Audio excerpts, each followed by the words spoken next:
Kejap ya, tunggu dia recording. Okay, right, okay. Okay, bismillahirrahmanirrahim. Okay, bang. Bismillah. Bismillahirrahmanirrahim. Allahumma aftah alaina hikmatak wa ansur alaina min ghazaimi rahmatik ya arhamar rahimin. Rabbi shrah lana sudurana wa yassir lana umurana wahlul 'uqdatam min lisanina yafqahu qawlana. Rabbi zidna ilman warzuqni fahma rabbana atina fid dunya hasanah wa fil akhirati hasanah wa qina azabannar. Wa sallallahu ala sayyidina Muhammad wa ala alihi wa sahbihi wa sallam. Walhamdulillahi rabbil alamin. Amin. Alhamdulillah. Okay, terima kasih. Okay, jap ya. Right, so untuk tajuk yang ni, Alhamdulillah kita ada 24 orang. Sebenarnya 24 orang daripada 45, tapi tak apa, tak apa. Kita fokus dengan yang hadir. Yang tak hadir tu tak apa. Saya doakan semoga dia jumpa jalan yang benar menuju kejayaan. So, kita proceed dulu. Okay, now. Dalam tajuk yang ini, okay, tajuk ni buat saya nervous sikit tau. Sebab dia adalah cerita pasal mekanisme. Tajuk ni senang, tapi sebab dia melibatkan proses, dia buat saya nervous sikit. So, mekanisme pernafasan, dalam tajuk ni kita cerita pasal struktur respirasi. Bila kita cerita pasal struktur respirasi, ia melibatkan pertukaran gas. Maksudnya ada gas yang meresap masuk, ada gas yang meresap keluar. Sekarang saya nak fokus gas yang meresap masuk je. So apakah gas yang kita ambil? Apakah gas yang kita sedut? Apakah gas yang kita sedut? Oksigen. Ya, dia ada oksigen. Dan saya bagi awak satu tips tau. Macam mana oksigen ni boleh dipaksa masuk adalah disebabkan oleh tekanan. Saya ulang slow-slow. Macam mana oksigen boleh meresap masuk? Oksigen meresap masuk adalah disebabkan oleh perbezaan tekanan. Oksigen ni masuk disebabkan oleh perbezaan tekanan.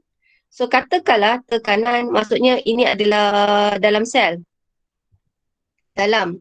Ini adalah dekat luar. So macam mana kita nak paksa oksigen masuk? Tekanan tu, tekanan dalam badan kita, dalam badan, dia mesti tekanan tu tinggi ke rendah? Kita nak paksa oksigen masuk. Yes, very good. So kalau kita nak paksa oksigen masuk, keyword dia satu, tekanan dalam badan tu mesti rendah. Awak ingat tu je. Tekanan dalam badan mesti rendah. Tekanan luar sel, maksudnya dekat luar ni atmosfera, tekanan ni mesti tinggi. So disebabkan oleh perbezaan tekanan, oksigen akan dipaksa masuk. So awak ingat tu je. Kalau tarik nafas, kita nak paksa ada gas meresap masuk. So macam mana kita nak paksa gas meresap masuk adalah disebabkan oleh perbezaan tekanan. Macam mana kita nak bagi oksigen atau gas tu meresap masuk? Tekanan dalam badan kita. Dalam badan kita tekanan tu mesti rendah. Maksudnya tekanan kat luar adalah tinggi. So far sampai sini okey tak? Okey tak? Okey. Alright. So, saya teruskan. Kita just refresh tau. Katakanlah ini untuk serangga tau. Kalau masa serangga, awak tengok kalau dia nak tarik nafas, okey, tarik nafas. Satu, saya kata kita nak paksa oksigen masuk, tekanan dalam abdomen adalah rendah. Macam mana tekanan dalam abdomen adalah rendah? Okey, tekanan dalam abdomen rendah menyebabkan oksigen akan dipaksa masuk. Okay. Now, macam mana kita nak bagi paksa masuk? Otot abdomen akan mengendur. So, bila otot abdomen akan mengendur, tekanan akan berkurang. So, udara akan masuk. So, kalau daripada serangga, udara tu masuk, mula-mula lalu mana? Dia ada liang-liang kecil kat badan dia. Bahagian badan tu dipanggil dia abdomen. So, dia lalu mana? Dia lalu liang kecil yang mula-mula sekali. Apakah dia? Yes, dia akan mula melalui spiracle. Okay, dia akan lalu spiracle. Lepas tu dia akan masuk trakea. Lepas tu yang paling kecil sekali kita panggil dia sebagai apa? Trakea. Yes, kita kata melalui tracheal. So maksudnya dekat sini dipaksa masuk, oksigen tu akan masuk mula melalui spiracle. Lepas spiracle dia akan lalu trakea. Lepas trakea, awak tengok kat sini ada video. So awak tolong scan, awak punya pakai awak punya handphone, dia ada video. Trakea, lepas tu dia ada tracheol. So bila daripada tracheol, kat sini tracheol ni dia akan terus dengan sel. Di sini dia akan melakukan pertukaran gas. Okay, pertukaran gas. So therefore nanti bila melakukan pertukaran gas, yang keluar pula Yang keluar gas apa pula? Karbon dioksida. Karbon Ya, dioksida. yang keluar adalah gas karbon dioksida. Kejap saya tengok chat. Ada orang yang jawab kat chat. Mazicing macam yang malu-malu ni biasa dekat chat. So saya on chat dulu ya. Come on. Alright, Alhamdulillah. Okay, right. So untuk ikan. Now ikan ni saya nak tambah sikit. Hari tu saya nervous tajuk ni. So saya nervous. So saya rasa saya deliver tak bagus. So saya nak cuba buat lagi sekali tau. Sebelum kita tengok pasal ikan, so kita tengok yang bahagian luar ikan yang protect macam telinga tu apa kita panggil? Insang. Salah. Yang luar. Okulam.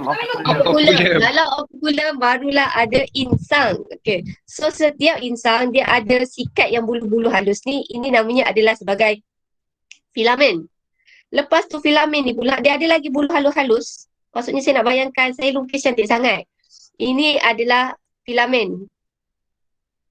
Okay. Lepas tu filamen ni pula dia ada lagi struktur khas kecil-kecil yang kita panggil dia adalah sebagai lamela.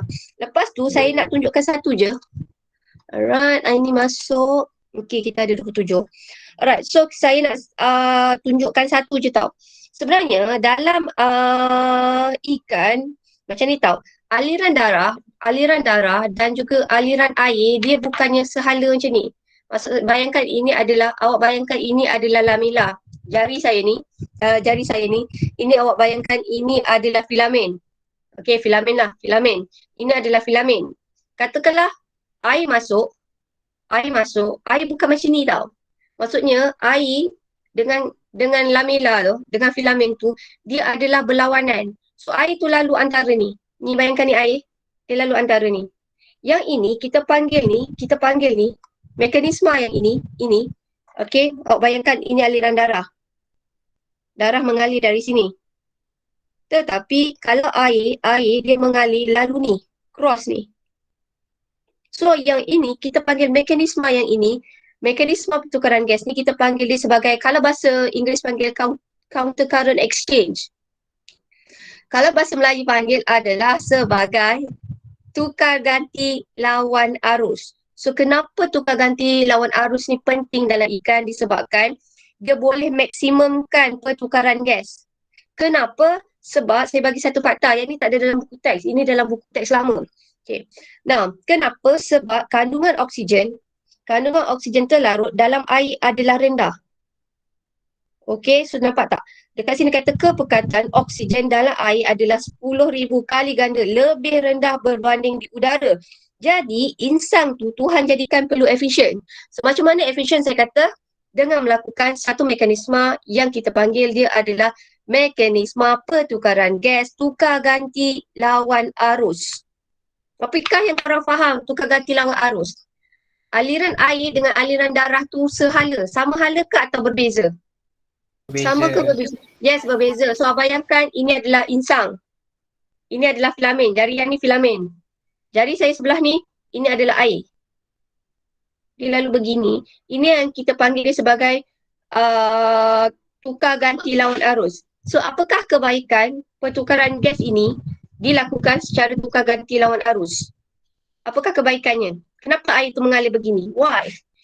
Apakah kepentingannya? Apakah kebaikannya? Kenapa?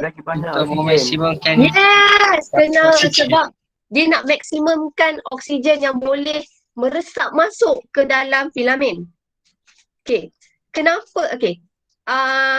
Kenapa? Macam mana nak cakap? Kenapa mekanisme tukar ganti lawan arus ni adalah orang kata diperlukan oleh haiwan akuatik? Why? Kenapa? Sebab bilangan oksigen dalam air lebih rendah berbanding udara. Yes. Okay. Boleh tukar sikit tak bilangan tu, awak nak tukar dia dengan apa?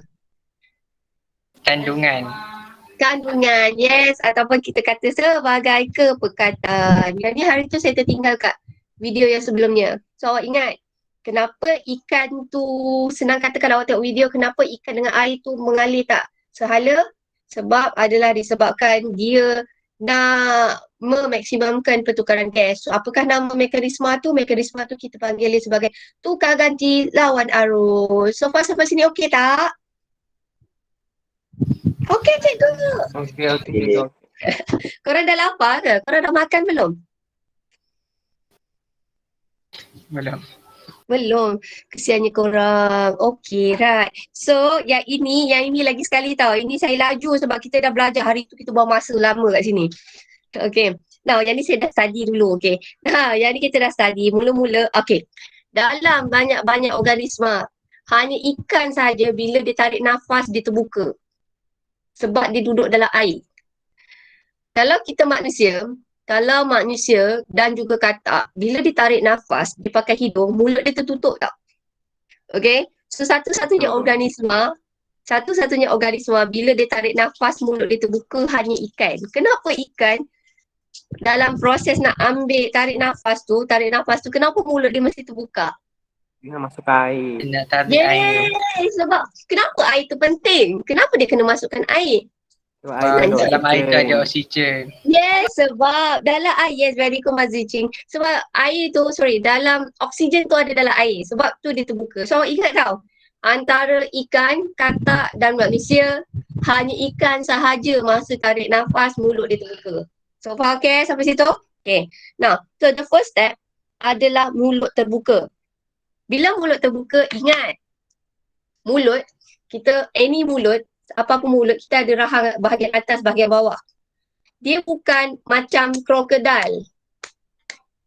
Okay? Kalau apa-apa organisma, kita bahagian atas ke bawah yang bergerak. Bahagian atas ke bawah yang bergerak. Bawah. So, ingat, untuk ikan dan juga katak, dasar mulut yang bawah yang bergerak, dia akan diturunkan. So, bila masa tarik nafas, dasar mulut tu bergerak ke atas ke bawah? Ke bawah. Ke bawah. Yeah, very good. So, awak dah boleh bayangkan korang ikan. So, bila masa tarik nafas, kita nak buka mulut, dia bukan dua-dua buka macam ni. Dasar mulut tu diturunkan. Okay. So, keyword dia kat sini, pertama, mulut terbuka, dasar mulut diturunkan. Pada masa sama, apa jadi pada bukaan operculum? Bukan operculum tertutup. Yes, keyword dia kat sini, bukaan operculum tertutup. 4. Bila bukaan operculum tertutup, pada masa yang sama, kita nak cerita pasal tekanan. Tekanan dalam badan, dalam bahagian ikan tu, tekanan dalam ikan tu, tinggi ke rendah? Kita nak paksa oksigen masuk. Ya, so awak keyword dia kat sini, oksigen masuk. Tekanan dalam ni mesti rendah. Wajib rendah. Maksudnya tekanan dekat luar ni adalah tinggi. So therefore, oksigen boleh dipaksa. Ayatnya paksa. Dipaksa masuk. Disebabkan perbezaan tekanan. So far sampai sini okey tak? Okey. Sampai sini okey tak? Okey. So sekarang, bila dia dah masuk, aliran air tu pergi ke mana? Insang. Yeay! Aliran air tu pergi ke insang. So, pada masa ni pula, saya tengok cerita 4 tau. Ini kita buat dia punya cerita dia macam cerita bersiri tau. So, nombor 5, kat sini mulut ditutup. Lepas mulut ditutup, apa jadi pada dasar mulut tu? Naik. Yes, dasar mulut tu akan naik. Ni nombor 6. So, bila dasar mulut ni akan naik, apa jadi pada operculum? Dibuka. Yes, operculum ni akan dibuka. So, apa kepentingan operculum ni dibuka? Keluarkan air. Air boleh keluar. Yeah, keluarkan air. Dan pada masa yang sama, dekat sini kalau awak nampak air mengalir di sini, kat sini berlakunya pertukaran gas. Dan satu lagi, kita nak tengok, kita tahu air ni keluar. Dan satu lagi, air ni mudah keluar disebabkan oleh apa? Tekanan. Tekanan. Yes, very good. Disebabkan oleh tekanan. Kita nak paksa air keluar. Therefore, tekanan dekat bahagian ni, tekanan dekat bahagian rongga operculum ni, yes, tekanan ni adalah tinggi. So, bila tekanan dekat sini tinggi, air boleh dipaksa keluar. So far awak faham tak? Anything, pergerakan udara ataupun air adalah disebabkan oleh perbezaan tekanan. Kalau kita nak paksa dia masuk, tekanan dalam badan kita mesti tinggi. Kalau kita nak paksa udara ataupun air keluar, kita mesti make sure tekanan dalam badan ni adalah tinggi. Lagi sekali tahu, kita nak paksa udara masuk, tekanan dalam badan Rendah. rendah. Kalau kita nak paksa udara keluar, tekanan dalam badan Tinggi. Yeay, tinggi. Alright. So, kita nak tengok katak. Katak. Okay, nah. Bismillahirrahmanirrahim. Katak ni buat saya nervous lah. Ajarlah berapa kali pun katak buat saya nervous. So, dalam buku teks awak adalah pada muka surat. Tengok tahu, korang ada buku teks tak? Ada. Ada. Ada, okay. So saya husnuzon, semua orang tengah belajar. Bio ni semua kat atas meja dengan ada buku teks kat tepi. Bukannya korang tengah baring kat atas tilam tergolek je, korang biar je handphone ke laptop kat tepi. Saya husnuzon sebab korang adalah kelai depan. Saya husnuzon, saya rasa korang ada tempat belajar yang baik. Okay, so saya bayangkan korang semua tengah duduk sama macam saya ada buku teks kat tepi. Okay, right. So kita teruskan. Okay, saya membayangkan korang semua macam tu. Saya tak nak bayangkan korang tergolek atas tilam. Okay, right. So kita mulakan. Tadi saya kata kalau lah untuk katak, awak rasa untuk katak mulut dia terbuka ke tertutup katak? Dua-dua. Mulut dia mesti tertutup. Weh, macam mana? Macam mana awak boleh cakap, ni tarik nafas weh. Tarik nafas, takkanlah mulut dia dua-dua. Mulut dia ada satu je kot. So maksudnya kat sini mulut dia sama ada mulut dia tertutup atau terbuka. So korang pilih, masa tarik nafas, mulut dia tertutup ke terbuka? Tutup. Ya, terima kasih Aiman Fazli. Dia adalah tertutup. Thank you, Hao. Okay. So ayat dia pertama, bila dia tarik nafas, dia cuma cakap statement dia kat sini. Katak ni bernafas menggunakan lubang hidung. Okay. So mula-mula sekali, apa yang terjadi? Saya tengok daripada gambar ni je tau. Pertama, mulut akan tertutup. Bila mulut tertutup, apa jadi pada dasar rongga mulut? Turun. Ini adalah menurun. Pada masa sama, ini ada satu penutup di antara mulut dan juga peparu dia, rongga peparu dia, nama dia glotis. Masa tu, apa jadi pada glotis? Tutup. Yes, masa ni awak tengok glotis itu ditutup. Okay, nah masa ni ditutup tau. So, saya bagi awak teka. Sekarang, kita ada bahagian mulut ni tau. Bahagian mulut ni, awak teka. Tekanan dekat sini. Tekanan udara kat sini tinggi ke rendah? Udara nak dipaksa masuk. So, yes, very good Aiman Fazli. Okay, so dekat sini tekanan adalah rendah. So therefore, bila tekanan adalah rendah, oksigen boleh meresap masuk. So keyword dia, macam mana nak bagi udara masuk? Tekanan, mesti tekanan dalam frog tu, dalam katak tu, dia mestilah rendah. So dekat sini tekanan pada dasar mulut rongga tu adalah tekanan pada rongga mulut tu adalah rendah. Okay, dia punya cerita flow satu-satu tau. So sini dah settle. Bahagian ni dah settle. So sekarang tekanan tu baru dekat mulut tau. Sorry, oksigen tu awak bayangkan baru dekat mulut. Sekarang oksigen ni dia nak masuk pula dekat bahagian peparu. Allahu Akbar. Ya Okay. So ini cerita nombor satu. Ni bayangkan tadi mulut tu, oksigen tu baru sampai rongga mulut. Sekarang oksigen ni kita nak paksa pergi ke peparu. So sekarang kita nak paksa oksigen tu pergi peparu. Apa jadi pada glotis? Kita nak paksa dia pergi peparu. So glotis tu buat apa dulu? Buka. Yes, very good. So glotis akan terbuka. Kemudian macam mana kita boleh paksa oksigen tu masuk? Apa jadi pada dasar rongga mulut? Naik. Yes, dasar rongga mulut akan naik. Okay, pada masa yang sama, apa jadi pada lubang hidung? Tutup.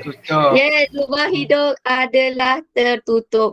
Jadi, bila lubang hidung tertutup, glotis terbuka, dasar mulut rongga dinaikkan, udara dipaksa masuk ke dalam peparu. So, ini adalah peparu. So, bila lah dia sampai dekat peparu ni, kat sini sebenarnya dia dah berlakunya pertukaran gas tau. Once yang awak nampak kat peparu, sebenarnya bila masuk ke peparu, kat sini berlakunya pertukaran gas. So, maksudnya oksigen akan digunakan. So, apa gas yang akan dibebaskan oleh sel? Apakah yes, karbon dioksida dibebaskan. So, sekarang masa hembus nafas, masa hembus nafas, apakah yang berlaku? Peparu tu mesti apa? Ini saiz dia besar. Kembang tau. Kalau dekat gambar hembus nafas ni, apa jadi pada peparu? This is peparu. Mengecut. Yes, peparu akan mengecut. Peparu akan kecut. So, bila peparu akan kecut, dia akan dikeluarkan daripada bahagian peparu. Now, kalau awak tengok dekat sini, macam mana, okey, peparu katak tu boleh kecut adalah disebabkan oleh tekanan. So, katakanlah peparu tu kecil macam tu, kita nak paksa udara keluar. Tekanan pada peparu katak tu tinggi ke rendah? Tinggi. Yeay! Tekanan adalah tinggi. Disebabkan tekanan tinggi, kita nak paksa dia keluar. So, bila dia keluar melalui mana? Bang Hidung. Yeay! Dia akan keluar melalui lubang hidung. Okey. So, boleh faham tak macam mana katak ni tarik nafas? Boleh. Boleh, okey. Boleh. Alright. So, kita cerita kat seorang. Siapa yang kita nak? Adi. Siapa? Adi. Mana nak? Wan. Jangan. Adi, yang baca doa. Tak, saya suka yang bagi ke privilege kat orang baca doa. Wazif ke Wafiq tadi? Saya minta maaf, saya lupa. Wazif ke Wafiq tadi yang baca doa? Wajib ikut. Wazif. Awak pilih siapa yang awak berkenan sangat nak cerita pasal mekanisme tarik nafas dalam katak. Yang tiba-tiba awak tergerak nak dengar suara dia.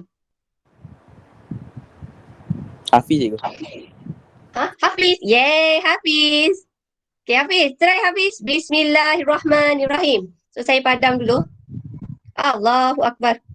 Okay, Hafiz. Jap. Sabar Hafiz okey kan? Korang dah biasa belajar online ni, tak adalah nervous kan? Hafiz nervous ke? Ada orang dia nervous bila cikgu tegur, bila cikgu minta explain dekat Google Meet ni. Okay. Now, Hafiz, are you there? Hafiz? Ya, cikgu. Yeay. Okay, Hafiz. So, ni mekanisme tarik nafas. Apa dulu mula terjadi masa untuk katak? Udara masuk dari lubang hidung. Very good. Betul? Mulut tutup. Mulut tutup. Very good. Betul? Dasar rongga mulut turun. Okay, dasar mulut rongga turun. Okay. Lepas tu kat sini, apa jadi pada tekanan? Tekanan udara Dalam rendah. ni, dalam rongga mulut. Yes, tekanan ni adalah rendah. Tekanan adalah rendah. Masa ni apa jadi pada glotis? tertutup. Yap. Okay. So sekarang kita nak bayangkan udara tu banyak dekat mulut. Sekarang kita nak tengok macam mana dia boleh dipaksa ke peparu. So Hafiz nak siapa terang pula yang ini? Nak paksa udara masuk ke peparu. Aiman Hakim. Aiman Hakim.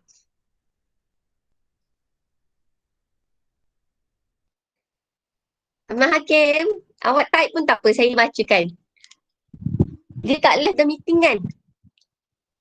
Ya, cikgu. Aiman Hakim. Okay, so Aiman, macam mana daripada, macam mana udara daripada sekarang, tadi udara tu ada dekat dalam bahagian rongga mulut. Macam mana udara tu kita nak paksa dia masuk ke peparu? Sini peparu yang saya tulis biru ni tau. Ini peparu. Glotis mula-mula kena buat apa? Kita nak bagi udara daripada mulut tu masuk ke peparu. So glotis tu kena buat apa? Buka. Yes, very good. Glotis mesti terbuka. So nombor satu, glotis mesti terbuka. Lepas tu macam mana? Dan bila dah terbuka, macam mana kita nak paksa oksigen tu masuk? Apa jadi pada dasar rongga mulut? Dasar rongga mulut menaik. Yes, so bila dia naik, so udara tu dipaksa. So apa jadi pada lubang hidung pula tu? Lubang hidung tertutup. Yeah, lubang hidung adalah tertutup. So kat sinilah nombor 3. So sekarang bila sampai ke peparu, tadi saya kata bila kat peparu, apakah proses yang berlaku di peparu ni? Apakah proses yang berlaku di peparu? Ada oksigen akan masuk ke sel, ada karbon dioksida akan meresap keluar daripada sel. So proses tu, kita panggil dia sebagai proses apa? Oksigen masuk ke dalam sel, karbon dioksida meresap keluar. So apa nama proses tu? Yeah, Aiman Hakim. Proses pertukaran. Yes. So kita nak bayangkan sekarang kita nak keluarkan gas karbon dioksida pula. Macam mana kita nak keluarkan gas karbon dioksida? Mula-mula peparu ni, bahagian peparu ni akan kecut. Cancel. Ini peparu, kalau awak tengok sini, peparu kecut. So bila peparu kecut, Aiman Hakim nak siapa? pass baton kat siapa?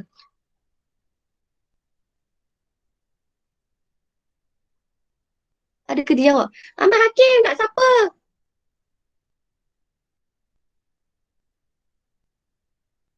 Aiman, Hakim, awak nak siapa?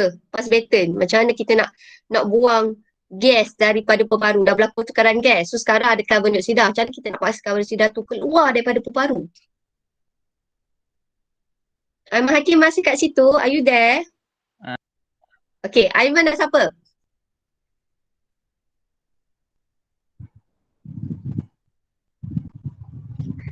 Satu, saya nak bagi siapa?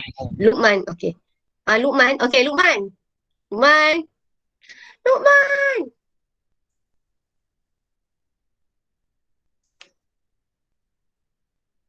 Luqman.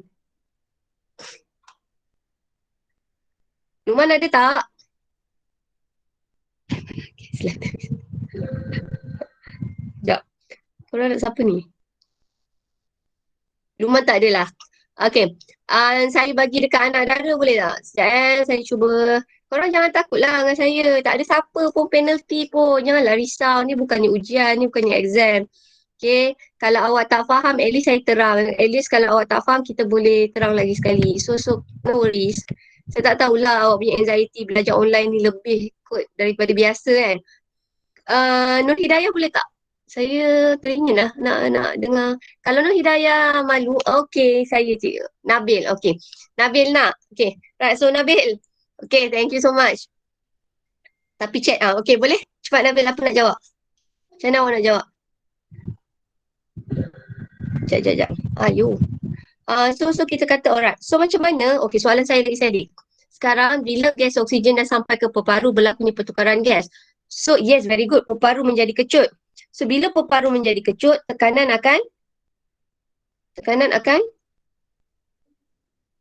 dekat peparu akan jadi apa? Bila peparu mengecut, apa jadi pada tekanan? Tekanan akan bertambah. So apa kesan bila tekanan bertambah? Apa kesan tekanan bertambah? Apa jadi pada gas? Bila tekanan dalam peparu bertambah, apa jadi? Udara akan dipaksa keluar. So basically awak ingat macam tu je. Awak ingat macam mana nak paksa keluar, tekanan dalam tu tinggi. Dia akan dipaksa keluar. Alright, so ini dah kita tengok dekat manusia. So manusia ni is very simple. Okay, now sama juga. Bila kita tarik nafas, saya ulang lagi sekali tau. First, udara boleh masuk adalah disebabkan oleh perbezaan tekanan. So awak ingat tu je. Perbezaan tekanan yang boleh menyebabkan udara tu boleh masuk. So, first sekali, bila awak tarik nafas, apa jadi pada sangkar rusuk awak? Sangkar rusuk. Sangkar rusuk. Sangkar rusuk, bila awak tarik nafas, ni sangkar rusuk macam kita. Yes, dia akan naik ke atas dan keluar. Kenapa dia keluar? Sebab awak rasa. So, saya nak ulang tau. Okay, macam ni tau. Antara sangkar rusuk awak, dia ada otot tau. Awak tengok jari saya. Antara sangkar rusuk kita, kan, bila awak naikkan sangkar rusuk, semua naik sama tau. Tak adalah sangkar rusuk awak, 3 tu naik, yang bawah tu tak. So, macam mana sangkar rusuk tu boleh naik bersama-sama? Antara sangkar rusuk ni ada satu otot namanya otot interkosta. Kalau otot interkosta tu letak di luar, namanya otot interkosta luar. Kalau otot tu letak di dalam, namanya otot interkosta dalam. So far sampai sini okey tak? Okey. Sangkar rusuk ada 2 otot. Kalau dekat luar, namanya otot interkosta luar. Kalau kat dalam, otot interkosta dalam. Otot interkosta luar dan dalam, dia punya mekanisme dia berlawanan. Contoh, bila awak tarik nafas, awak akan perasan sangkar rusuk awak semua akan bergerak ke atas kan? Bila sangkar rusuk awak bergerak ke atas, sebenarnya otot interkosta luar akan mengecut. Sebab tu dia boleh tarik ke atas. Okay, dia berlawanan tau. Otot interkosta luar dengan dalam berlawanan. Saya ulang lagi sekali. Bila tarik nafas, sangkar rusuk akan bergerak ke atas dan keluar. Dan pada masa sama, otot interkosta akan mengecut. Teka. Apa jadi pada otot interkosta dalam? Kalau otot interkosta... Betulkan sikit. Mengendor. Okey, saya nak betulkan satu term. Kalau lah dalam mekanisme tarik nafas, kita tak guna perkataan kembang. Kalau kita buat mekanisme tarik nafas, biasa kita pakai dua ayat je. Kecut dan juga kendur. Kecut dan kendur. Dia bukan kembang. Okay? So far okay? So, dekat sini saya ambil kat sini. Okay, bila dia bergerak ke atas, otot interkostal luar akan mengecut. So, saya ambil sini satu, sini dua, kecut. Dan pada masa yang sama, awak tengok dekat sini, okey, diafragma akan mengecut. Ni sebenarnya otot diafragma yang eloknya. Otot diafragma akan mengecut, diafragma akan turun ke bawah dan menjadi lepeh. So sini adalah diafragma.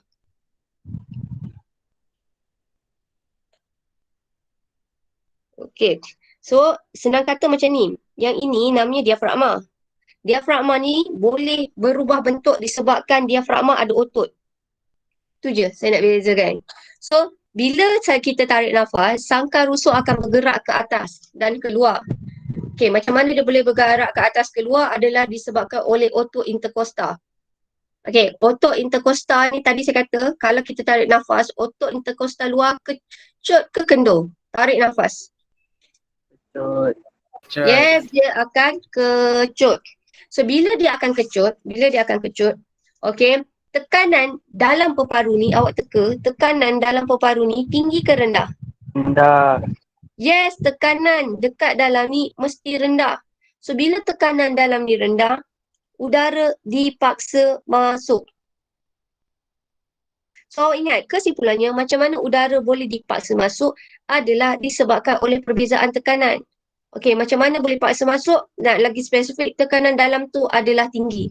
Dan tekanan dekat luar tekanan dekat dalam adalah rendah, tekanan dekat luar adalah tinggi. Okey, so senang kata macam ni. Sangkar rusuk adalah sangat penting untuk memastikan ada berlakunya perbezaan tekanan dekat bahagian dada awak. Bahagian dada ni, bahasa lainnya kita panggil dia sebagai thorax. This one, ini kita panggil dia sebagai bahagian thorax. Dia akan kontrol tekanan. Sebab tu bila orang accident, sangkar rusuk dia pecah, dia punya otot interkostal luar dia tidak boleh berfungsi. Kalau dia luka ke bocor, orang cakap dia bocor. Ada orang kata dia bocor. Itu adalah disebabkan oleh otot interkostal dia rosak. Dia akan menyebabkan sangkar rusuk tu tak boleh bergerak ke atas. Bila sangkar rusuk tu tidak boleh bergerak ke atas, sebenarnya dia boleh mengganggu tekanan. Bila lah dekat bahagian dalam badan kita, tekanan tu tetap tinggi, dia tak boleh berlakunya pertukaran gas. So senang kata anything untuk berlakunya pertukaran gas, dia mesti ada perbezaan tekanan. So sebab tu kalau orang accident, bahagian thorax, dia bocor, oksigen tak boleh masuk tau. Kenapa oksigen tak boleh masuk? Sebab tiada perbezaan tekanan. Macam korang nak sedut straw, perasan tak korang nak sedut air pakai straw, kalau kita lubang-lubangkan, kan kita tak boleh nak sedut air masuk. Kenapa? Sebab tiada perbezaan tekanan. So senang kata anything kena ada perbezaan tekanan. So sebab tu sangkar rusuk ni is very important untuk peparu. Okay, dan juga diafragma. So far sampai sini okay tak? Saya laju sangat tak? Saya pakai buku teks Laju tak? Tak, alright. Saya takut korang dah lapar lah. Anak dara korang lapar ke? Dah lapar ke? Okay, now. Right. So, kita tengok hembus nafas pula. Okay, now. Bila hembus nafas di sini, tengok bahasa, okay, buku teks lagi bagus lah daripada buku yang tadi. Itu buku teks lama tau. Ni yang saya kata. Ini adalah diafragma. This one is diafragma. Diafragma ni apa? Diafragma adalah satu bahagian yang membezakan bahagian dada kita dan juga bahagian perut kita. Sekejap. Saya nak cuba cari. Sekejap. Anak saya punya Barbie doll ada tak yang sopan-sopan yang pakai baju? Uzma, bagi ibu satu Barbie doll yang lengkap pakai baju. Yang completely dia ada baju. Anything, any that one is proper kan? Okay. Ni yang paling sopan sekali lah. Nampak tak Barbie doll kat sini? Nampak? Okay, now kalau lah bahagian badan kita, yang bahagian dada ni kita panggil dia sebagai thorax. Bahagian bawah ni kita panggil dia sebagai abdomen. Tahu tak? Diafragma ni sebenarnya yang membezakan bahagian thorax dan juga bahagian abdomen. Okey, so ini adalah diafragma. So diafragma ni dikawal oleh otot. Apakah nama otot yang mengawal diafragma?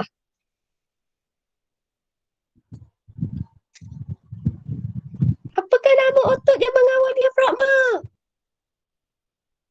Otot diafragma. Very good. Senang je soalan saya. Korang ni, okey, otot diafragma. So, awak kena ingat kat sini. Bila masa kita tarik nafas, kita punya diafragma menjadi lepeh dan mendatar. Kenapa? Sebab otot tu mengecut. Tu je saya nak cerita. Okay? Itu je. So, saya nak ambil hembus nafas. So, sekarang awak bayangkan oksigen tu awak dah sedut sampai ke peparu. Peparu dia ada ada bahagian peparu kita ada trakea, bronchus, bronchiol, paling kecil sekali apa? Paling kecil.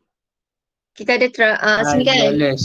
Yes, alveolus. So bayangkan alveolus ni ada oksigen akan meresap keluar ke dalam alveolus, ada gas karbon dioksida ni dia akan meresap masuk ke dalam alveolus. So sekarang awak nak bayangkan bila masa kita nak hembus nafas, dalam udara hembusan tu sebenarnya banyak gas apa? Dalam udara hembusan tu ada banyak gas karbon dioksida. So sekarang kita nak paksa gas karbon dioksida ni keluar. Macam mana kita nak paksa gas karbon dioksida ni keluar? Okey, pertama awak kena pastikan tekanan dia mesti bertambah. First, kita nak biarkan tekanan mesti bertambah. Macam mana? Tekanan mesti bertambah. So, macam mana kita nak paksa tekanan bertambah? Diafragma akan apa ni? Kalau awak tengok diafragma ni bentuk dia macam mana ni? Dia melengkung ke mendatar? Ya, melengkung. Thank you Nabil. So dekat sini awak akan perasan dia akan melengkung. Sekejap Dia akan melengkung. Diafragma akan melengkung. So macam mana dia boleh melengkung? Sebab otot diafragma akan mengendur. Pada masa yang sama, sangkar rusuk tadi dia, masa kita tarik nafas dia akan bergerak ke atas dan keluar. So bila hembus, sangkar rusuk tu akan bergerak ke mana? Lawan Ke atas. bawah dan ke Yes, very dalam. good. Thank you so much Mazri Cheng. Okey, dan ke dalam. So dia akan bergerak ke dalam, ke bawah dan juga ke dalam. Otot interkosta. Tadi masa kita tarik nafas, otot interkosta dia akan mengecut. So sekarang otot interkosta ni dia jadi apa? Masa kita punya sangkar rusuk ni bergerak ke bawah ke dalam. Yes, very good Nabil. Yang ini otot interkosta luar. Luar akan kendur. Okay. So, pada masa sama tekanan akan bertambah. Bila tekanan akan bertambah, udara akan dipaksa keluar. Okay, so sekarang saya nak cerita sekarang pasal COVID-19. Okay, alamak saya lupa. Besok saya tunjukkan. Ada satu alat. Korang ada tak yang family yang ada COVID-19 yang ada positif? Nanti saya ambil. Saya ada kat rumah ni. Saya ada kat bawah. Saya lupa ambil.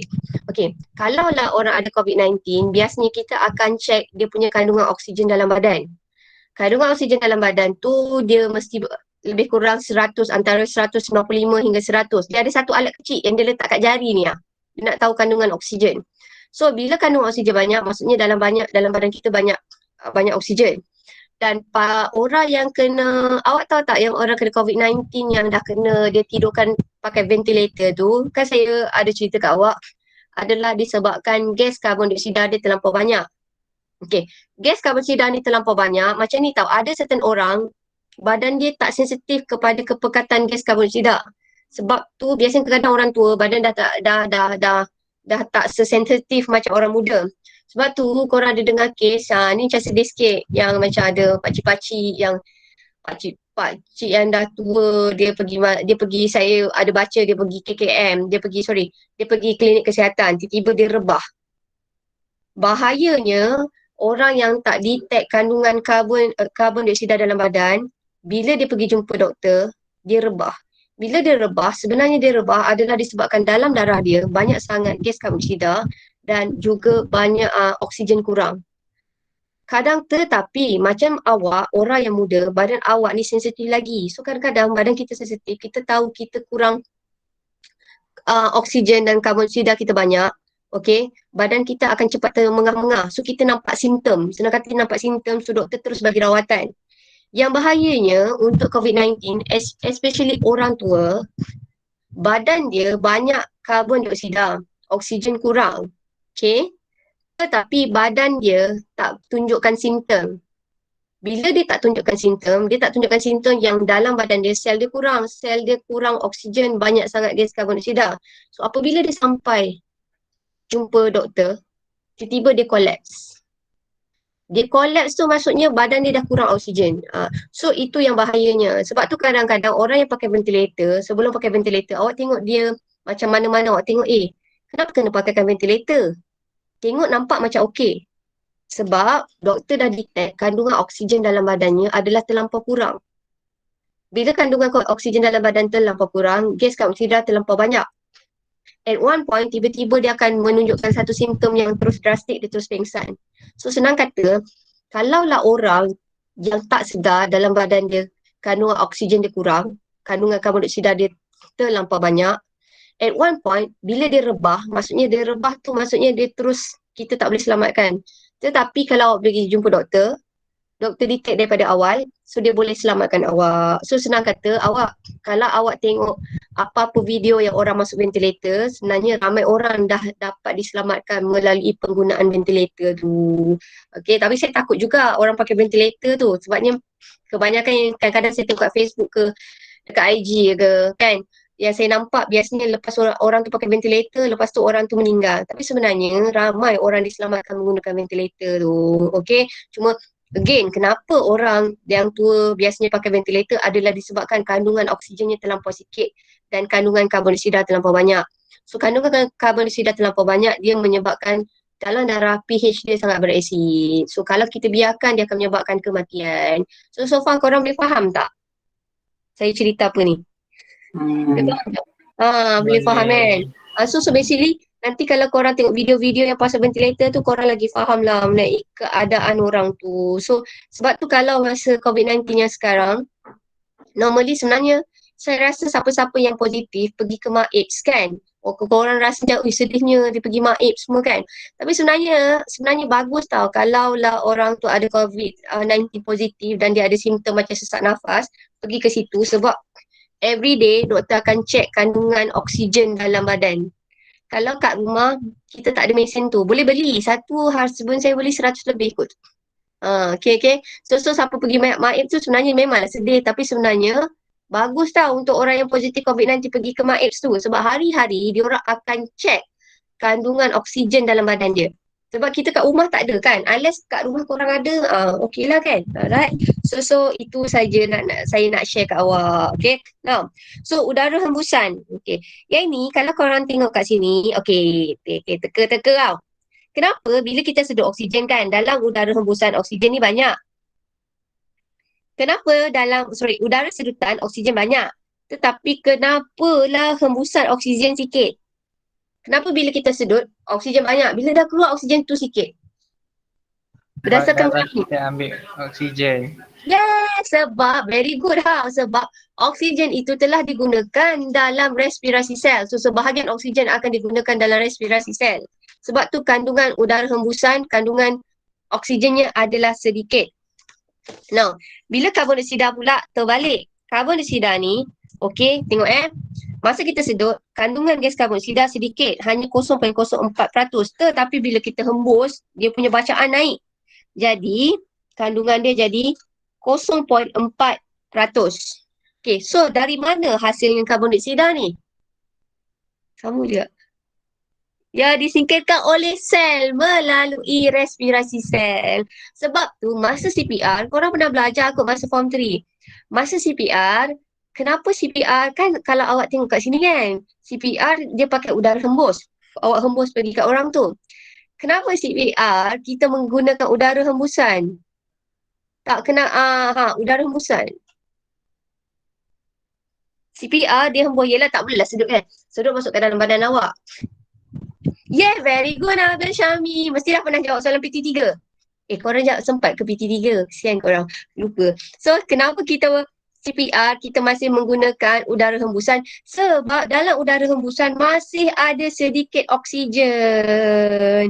So, even though CPR, okay, kita letak udara hembusan, tapi it's okay sebab kandungan oksigennya sikit. Tapi sebenarnya saya bagi tahu awak tahu, CPR tu, ini ada budak, kat sini ada budak PBSM kan? Ada tak yang PBSM?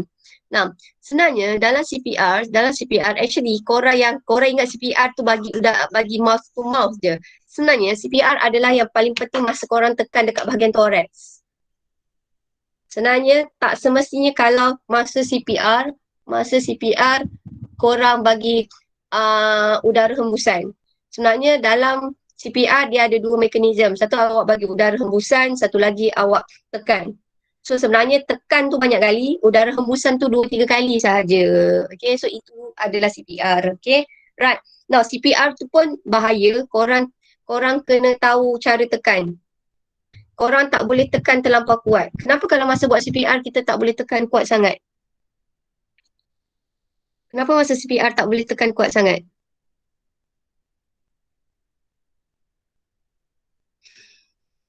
Teka, kenapa CPR korang tak boleh tekan kuat sangat? Jujur korang tekan. Ya, sebab nanti sangkar rusuk dia akan pecah, which is lagi bahaya. So CPR ada teknik dia. Teknik dia awak tekan dekat bahagian thorax awak belah kiri sebab situ letaknya jantung. Okay, sini. Okay, right, letaknya di bahagian jantung. Tetapi awak tak boleh tekan kuat sangat sebab bila kuat sangat dia akan menyebabkan sangkar rusuk tu boleh patah, so dia akan menyebabkan penyakit lain. Okay, so tu je lah saya nak cerita pasal CPR. Okay, korang pernah buat tak ni? Saya rasa korang pernah buat ni. Pernah buat tak model paru ni? Nah. Okay, dah agak dah korang pernah buat. So saya tak suruh buat lah. Okay, so ini sudah. So ini adalah, so kita dah nak habis. So 5 minutes more. So perbandingan antara mekanisme pernafasan dalam manusia dan juga haiwan. So perbandingannya kalau awak tengok kat sini, ia akan melibatkan struktur khas yang berotot yang boleh mengembang dan juga mengecut ataupun mengendur. Mengembang tadi kita guna kata mengembang dan mengecut. Okey. Dan satu lagi, dia akan melibatkan perubahan isi padu dan juga tekanan. So anything dia akan melibatkan tekanan. Saya tambah sikit tau. Tekanan ni dia tak kawan dengan isi padu. Kalau tekanan dia adalah, kalau tekanan adalah rendah, isi padu adalah tinggi. So ingat tu je. Kalau tekanan adalah tinggi, isi padu adalah rendah. Dia musuh, dia berlawanan. Okay? Right. So kita tengok perbezaan. So perbezaan antara serangga, ikan, katak dan manusia. So perbezaannya, kalaulah serangga, liang pernafasannya mula-mula masuk adalah spiracle. Kalau untuk ikan, liang dia nak bagi oksigen masuk, dia lalu dua cara. Iaitu mulut dan juga operculum. Kalaulah untuk katak, dia melalui lubang hidung. Sama macam manusia. Now, struktur pernafasan yang membantu. Kalaulah untuk serangga, dia menggunakan bahagian thorax dan abdomen. Again, thorax tu bahagian mana, abdomen tu bahagian mana? Ikutlah yang saya terangkan. Thorax tu bahagian mana, abdomen tu bahagian mana? Kalau bahagian dada kita panggil thorax ke abdomen? Dada tu kita panggil thorax ke? Thorax. Yeah, thorax. So bahagian lelaki ada six pack tu? Abdomen. Ya, abdomen. So struktur yang membantu pernafasan untuk serangga, thorax dan abdomen. Kalaulah untuk ikan, dia adalah operculum dan juga rongga mulut berotot. Kalaulah katak, rongga mulut juga sebab dia punya oksigen dia simpan sikit dekat sini tau. Katak ni, dia punya unit, oksigennya, dia simpan kat sini. Saya bagi tahu awak tau, ni sementara saya tengah ingat. Katak ni, dia ada masa, dia bernafas, mendapatkan oksigen hanya pakai mulut je. Kalau dia dalam keadaan diam je tu kan, oksigen dia pertukaran gasnya sebenarnya dia boleh dekat bahagian rongga mulut je. Tetapi bila dia melompat nak terkam awak tu, dia perlukan banyak tenaga. So oksigen tu dia akan meresap masuk pergi ke paru. So mekanisme katak ni sangat unik tau. Dia boleh bernafas, satu dia duduk diam guna kulit dan juga oksigen tu hanya simpan dekat dalam bahagian rongga mulut. Tetapi masa dia melompat atau dia berenang, barulah dia pakai peparu. So senang kata, untuk kata it's not all the time peparu dia berfungsi. Peparu dia hanya berfungsi apabila dia melakukan aktiviti cergas. Kalau dia tengah duduk diam, macam perhatikan awak, so itu dia tengah bernafas pakai kulit dan juga sampai mulut saja. Rongga mulut saja. Okay? Alright. So, ini kita dah cakap, macam takut kan kata. Manusia kita pakai diafragma, sangkar rusuk dan juga otot interkosta. Okay. Otot interkosta tadi ada berapa jenis? 2. So awak ingat otot interkosta tu dia kawan ke musuh? Musuh. Musuh. Kalau satu tu kecut, kalau luar tu kecut, dalam mesti mengendur. Gendut. Nak tidur korang. Okay, so yang ni again nampak tak? Ini apa-apa pun dia dibantu oleh pengecutan dan pengunduran otot abdomen. Yang sini bergantung dengan dasar mulut dan juga otot operculum. Dekat sini sama juga, dasar mulut dengan kekenyalan peparu. Kat sini ada banyak yang tolong dia. Yang tolong dia adalah otot interkosta, dalam dan luar, otot diafragma dan juga pergerakan sangkar rusuk ke atas dan ke bawah. Alright, so kita buat latihan. Kita dah buat latihan ke belum? Kita dah buat latihan belum? Belum. Belum. Okay, guys, sementara saya tengah ingat. Untuk bab 8 ni dia berat. Bab 8 ni saya bagi awak latihan semua dalam bentuk Google Form. Tapi korang kena buat nota. Saya cuba nak kurangkan awak punya stres. Saya tak nak bagi awak stres sangat. Tapi tajuk ni berat. So tajuk ni saya minta maaf. Korang kena buat nota sikit bagi korang senang ingat. Lagi cepat ingat. Tapi saya tak nak bagi awak kerja yang terlampau banyak. Saya takut nanti korang boleh kena stres. So latihan untuk bab 8 ni semuanya dalam bentuk Google Form. So yang menulis hanya nota je. Boleh tak macam tu? Boleh. Boleh. Saya kena fikir macam tu. Dalam hati saya kena fikir. Awak bukan belajar bio je. Awak ada belajar kimia, fizik, maths, katakanlah 9 subjek. So 9 subjek, kalaulah satu cikgu bagi kerja sampai 2 helai kerja kan, 2 helai lah. 2 muka surat untuk satu subjek. Kalau awak ada 9, ada berapa subjek? 18. Kalau bio awak ambil masa 30 minit untuk buat saya punya kerja. Kalau 9 subjek, 30 minit kena darab 2, which is kesian lah kat awak kan. Saya nak bagi awak manusia yang ada perasaan kan. Korang pun ada life juga, nak tengok anime, nak tengok drama Korea, nak main PUBG. So saya bagi kerja tapi kerja tu sikit je. Alright? Right, jom kita buat latihan Bismillahirrahmanirrahim. So, nyatakan fungsi spherical. Spherical ni apa? Dia adalah apa?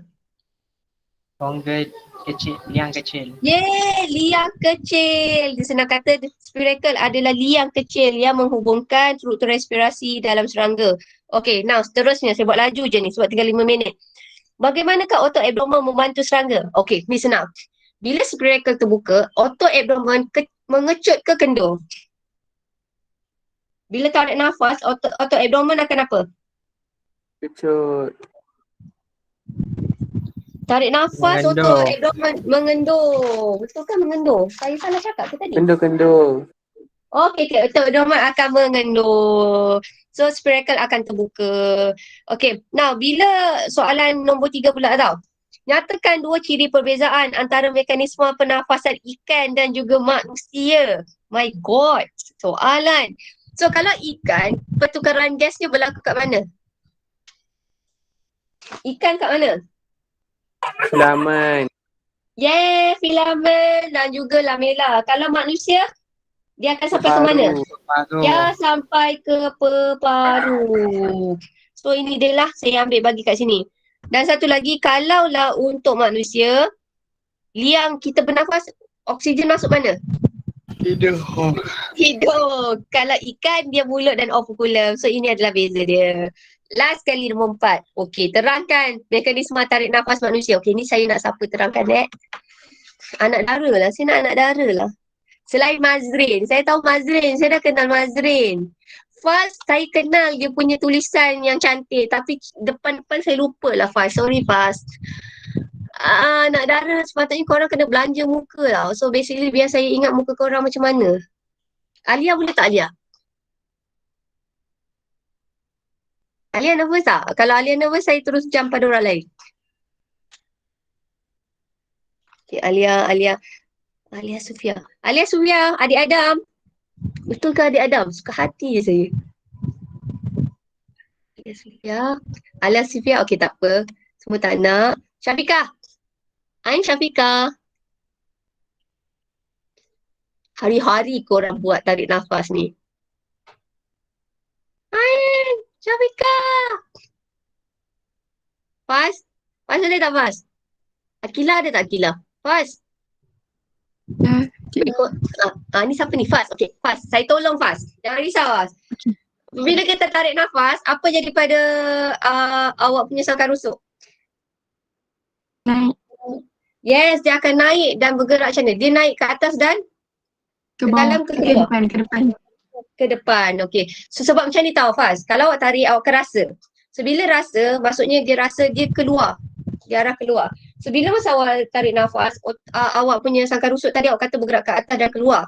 Masa ni macam mana dia sangkar rusuk ni boleh sama-sama bergerak ke atas? Apa otot interkostal luar tu buat? Mengecut. Yes, otot interkostal luar mengecut. Kemudian masa awak tarik nafas, apa jadi pada diafragma yang membezakan antara thorax dan juga abdomen? Diafragma kita, dia akan jadi lepeh atau kecut? Lepeh. Lepeh. So otot diafragma ni lepeh disebabkan ada diafragma ni lepeh disebabkan ada otot yang pegang dia. So otot diafragma ni yang bagi diafragma ni lepeh, otot diafragma ni dia mengecut atau mengendur? Mengecut. Yeah, dia akan mengecut. So itu sahaja untuk tajuk mekanisme pernafasan. So saya ulang lagi sekali, praktis formatif untuk bab 8 ni awak tak payah buat. Semua saya buat dalam bentuk Google Form. Google Form tu saya akan bagi besok. Dan untuk tajuk yang hari ini saya tak bagi nota, tapi saya bagi tahu macam ni, saya tak nak bagi paksa awak. Kalau you guys rajin, korang buat nota sendiri. So tajuk yang ini, kalau rajin buat nota sendiri. Tapi untuk saya hari tu saya bagi nota, saya dah suruh awak tulis nota yang perbandingan dengan persamaan sahaja. So hari ni punya homework adalah Google Form. So saya akan bagi Google Form tu. Awak nak hari ni ke esok? Google Form tu. Nak hari ni ke esok? Okay, macam inilah saya bagi hari ni sebab saya ada perasan ada some of you yang lepas subuh korang tak tidur. Tapi kalau korang tidur, korang lajak. So siapa yang nak buat latihan sementara tunggu kelas pukul 9 esok, cadangan saya korang buat dulu Google Form dan baca buku dulu. Boleh tak macam tu? Sebab saya perasan ada yang aku tak nak tidur. Kan lepas subuh sebab dia lajak. Lepas tu bila dia tertidur, bangun dia tahu bangun dah pukul 12. So saya bagi Google Form tu hari ni, awak buat. Kalau tak apa, jangan buat hari ni, buat besok. Boleh tak macam tu? Boleh. Tak? Boleh. Right. So kejap saya habiskan dulu. Lepas tu saya nak ingatkan awak, kalau lah awak